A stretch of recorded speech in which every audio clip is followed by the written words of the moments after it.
Welcome to the Casey Hubble Show. Today we're going to do something a little bit different. I would love to talk to you about international events. I'd love to talk to you about the election. I'd love to talk to you about Israel, but we're going to talk a little bit about local politics and what it's like to live in Central Texas. There are a lot of misconceptions, I think, about Texas. For one, our tax rate. We have one of the heaviest tax burdens of any state in the country, and it's because of property taxes. And why are property taxes so high? They're so high because of the way we run our schools. Now, hopefully, Governor Abbott and his voucher program are successful this legislative session coming up, but we have yet to see whether that's going to happen. Here's the problem. Texas has 1,207, depending on who you look at or whose statistics you use, 1,207 school districts. Some states have 25, 30, but we have 1,207, and the reason is because those 1,207 school districts are at the heart of what we like to call local control. What it really is it's a local honeypot, and people don't want to share that. We have 254 counties in Texas, and we could have one school district a county. That would mean we would have 254 superintendents instead of 1,207. That's why the superintendent lobby, the administrator lobby in Texas is so strong. That's why we do things like build indoor practice facilities for a high school football team, while our special education department in the school district my kids went to school at was rated by the Texas Education Agency as needing intervention. At the same time, we were building an indoor practice facility for a high school football team. But even though my sons are out of school, I am still affected by the actions of the local school district. I live just down the road from a very beautiful, expensive intermediate school. And where the school district built it, why they built it there, is anybody's guess. But I would imagine there's something behind it. But they put it on a two-lane road, a two-lane farm-to-market road with no sidewalks. 2/3 of the kids that this school services have no sidewalks, no pedestrian access to the school. And you can't tell me the engineers that designed this school and the school district didn't realize that when they built the school. They just thought, oh, to hell with it, we'll make do when that problem arises. Well, the problem has arisen. There's no way for those kids to go to school, so what they did was they told people in those neighborhoods to go through my property to go to school. And when they came and asked me if that was okay, I said, no, it's not okay. That's a lot of traffic. That's a lot of people. And my yard is carefully manicured and cleaned up, and it's my property. It's not theirs. So the school went ahead and did it anyway.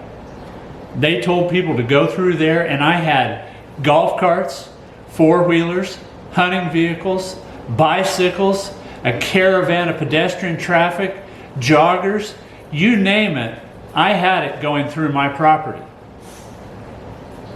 And the school could care less whether it was safe or not. I had people using my driveway as a route to school. No sidewalks put in. No pedestrian access for this school at all. Now, you might ask yourself, why would they do that? Why would they be so uncaring about the people that they service? Well, let me give you another example. Now, one of my sons is dyslexic. And so he needed some special services. And he was under the special education department. His dyslexia is mild. He's gifted and talented. An incredibly smart kid. So my school district, Midway ISD is my school district, assigned him a dyslexia therapist. Now the state dyslexia handbook mandates that dyslexia therapists have dyslexia training. My son's dyslexia therapist had no training at all in dyslexia. None. She had never administered a test. She couldn't even tell you what dyslexia was. But her last name was Gasaway, and that's important in this community. That's what we see when we have 1,207 school districts. You see a clique of people that control these school districts, and they don't want to loosen that control. And they give jobs, teaching jobs, to their friends. They give jobs, plush jobs in the schools, to their children and to people that they know. And cronyism and corruption are rife and rampant in our school districts in Texas. That's why this school choice thing is so important. I cannot stress that enough.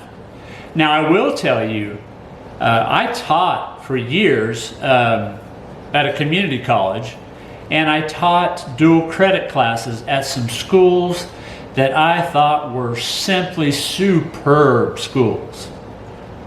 I can tell you I can give you some examples right now in this area.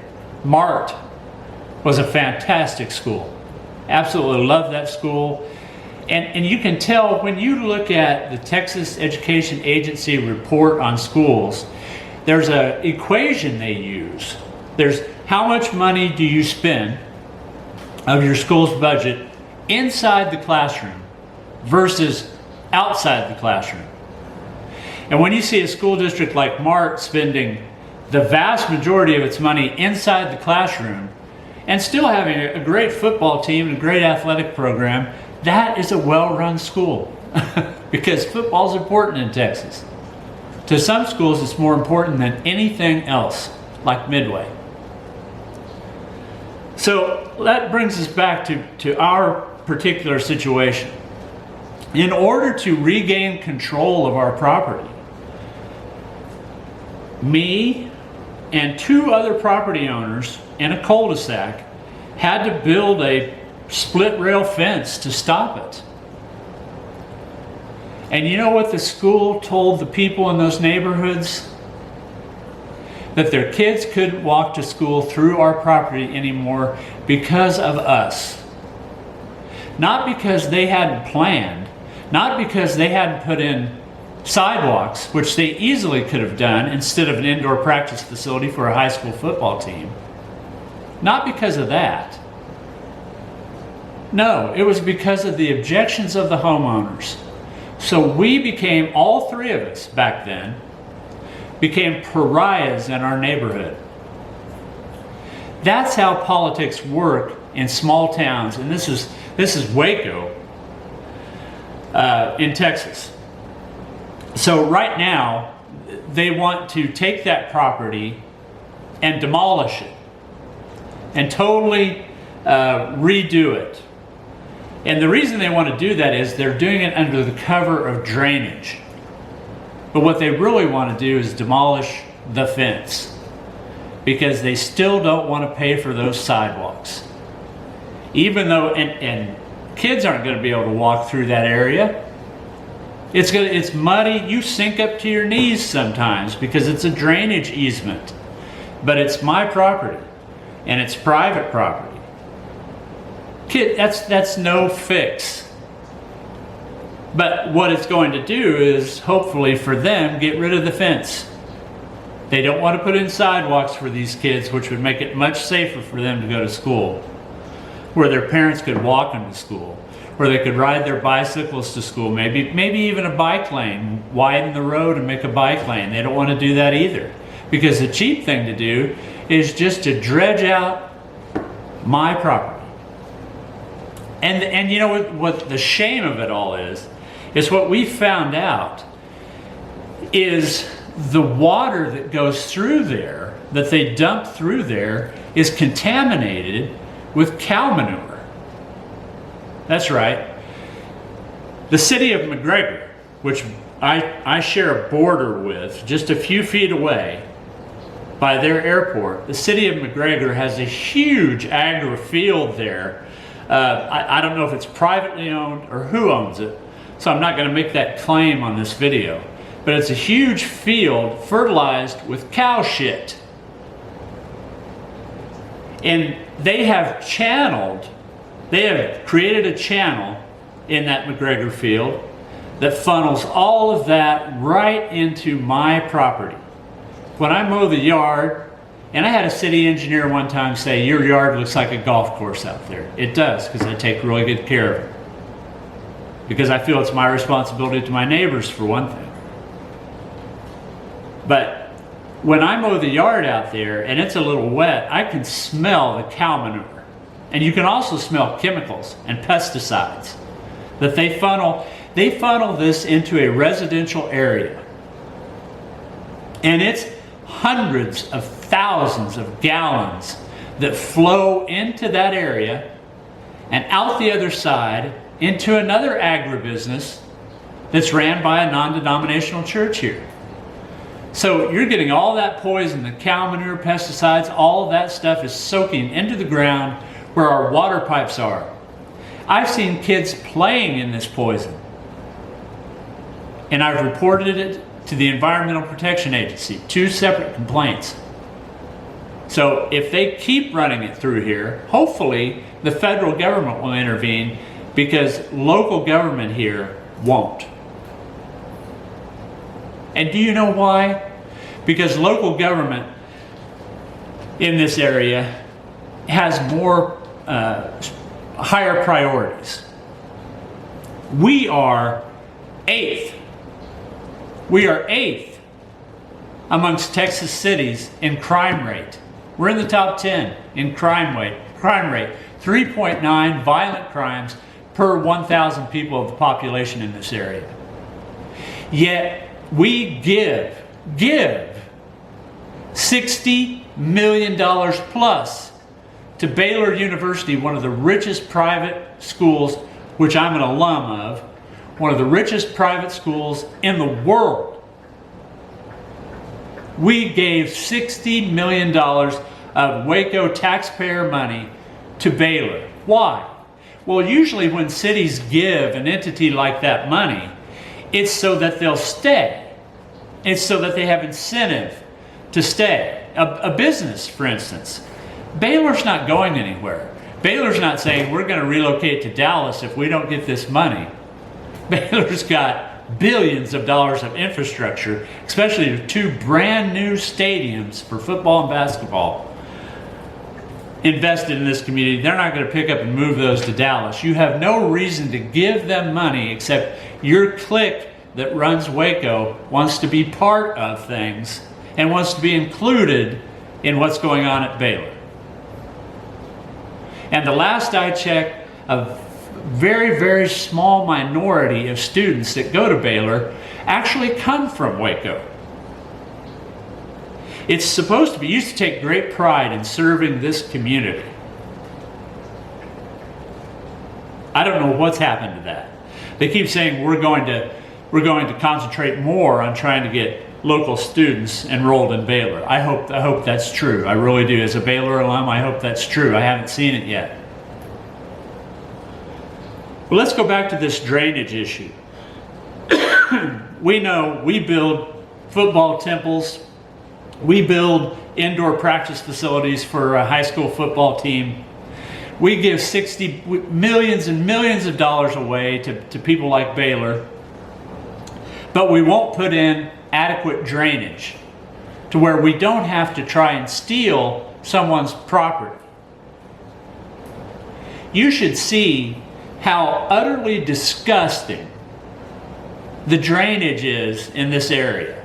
It's maintained by two communities, McGregor and Waco. I'm going to show you some pictures of the Waco side, the drainage for the Waco side, and you'll see these are ceramic tubes that have been in that, what they call drainage ditches, where all this water runs through. They're concrete, looks like concrete tubes, excuse me, that have been there for over 50 years, and they're half full. So people whose homes are on the Waco side of Bosque often flood because the drainage there has never been maintained because it's not a priority. Baylor is. 60 million to Baylor is. Proper drainage, sidewalks, taking care of pedestrians, infrastructure like that, that's not glamorous, but has to be done for the welfare of people in this neighborhood that I live in this community that I live in. That is not a priority. Okay, I'm going to show you, here's some pictures of what drainage in this area looks like on the Waco side. Here's some pictures of that. Take a look at this for a second. You're going to see that this has not been maintained. And I'm not talking about extensive, wonderful concrete embrasures and things like that for irrigation. I'm talking about simply keeping the weeds out. The city will not do it. Then look at the McGregor side, and it's even worse. On the McGregor side, what I'm going to show you is what I'd like to direct your attention to is not only the overgrowth, which causes all this water to not be able to flow freely, but there's a channel, and here it is. Here's the channel. I think I've got it here. This is a channel that is dug into that field, this massive field over by the McGregor Airport, that channels the water directly into residential areas, in Waco. McGregor, wastewater, manure, cow shit into residential areas in Waco. So why doesn't Waco tell McGregor don't do that? You can't do that. It's impermissible to do that. Because it's all one big buddy team they have together, these city managers and city governments in this area. They don't stick up for each other's citizens. They all have a big honeypot they dig into and cooperate with each other and pat each other on the back and slap each other on the back and say, hey, I got you this time, you get me next time. The citizens are often completely left out of the equation, as they appear to be in this drainage issue we're talking about here. This is just a microcosm of the problems that you find in Central Texas specifically. The rest of the state, some parts of the rest of the state, particularly the South, are worse with corruption.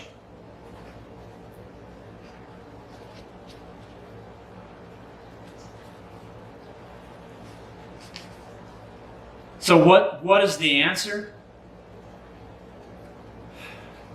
Well, the answer is accountability and transparency. That's the answer. If we want things to be better in Texas, local government has to be accountable to us. We are not accountable to it. That's not the way the Founding Fathers designed government. They designed government to be accountable to us. So how do we make Texas government accountable to us? Well, one of the ways you do that is you have a public integrity investigative unit. A public integrity investigative unit that can investigate corruption and things like this, dumping poison into residential neighborhoods like the city of Waco and the city of McGregor are doing. Do you think the media here is going to cover this? No. You won't hear a word about it because then they won't get cooperation from local government. It's one hand washes the other. A public integrity unit used to be in place in Texas. It was ran out of the district attorney's office in the city of Austin. But all these corrupt little government taxing entities, the school districts, the little counties, the municipalities, hated the fact that there was an independent watchdog out there watching them.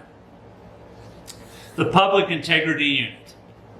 So Rick Perry, under the guise of a mishap where the Austin district attorney had a DUI and they fought over it, Rick Perry withdrew the funding for the Public Integrity Unit. At the time, they were investigating 254 complaints of public corruption in the state of Texas. They were investigating 254 different complaints out of the thousands that they get.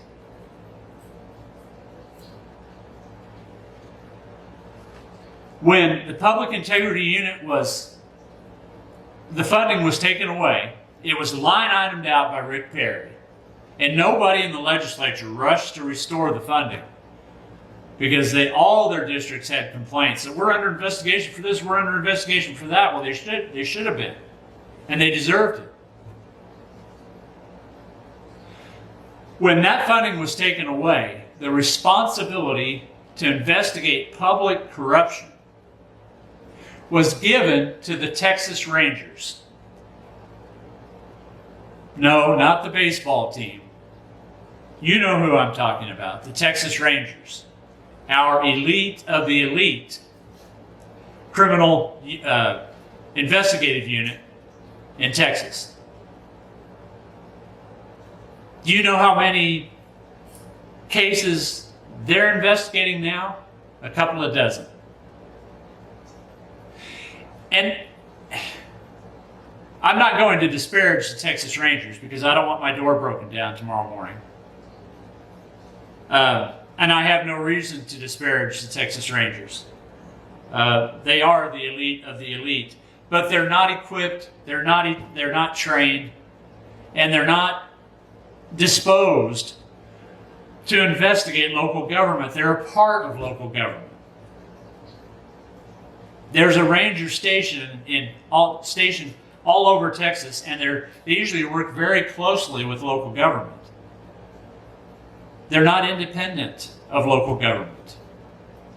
It would be nice if they were, but they're not. So in Texas, we suffer with these kinds of things.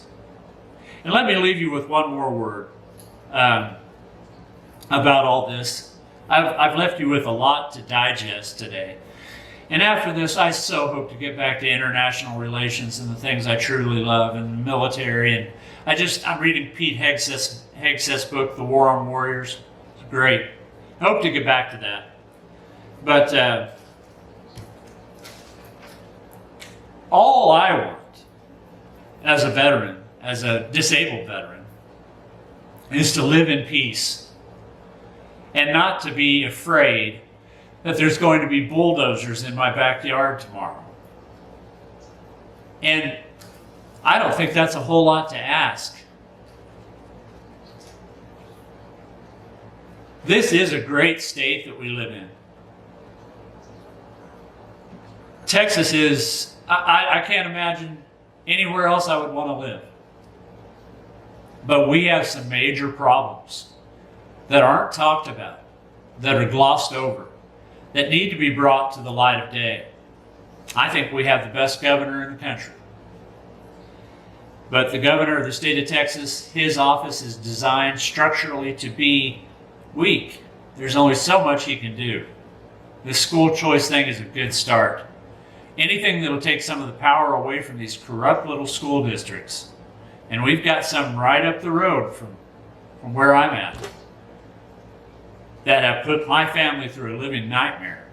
I hope he can get it through and change it. And I hope that I, as a veteran who gave my body and my life to my country, can live in peace. Let's keep our fingers crossed. And thank you so much for listening to this broadcast. And let's get back to the really interesting international stuff next time. Thank you very much.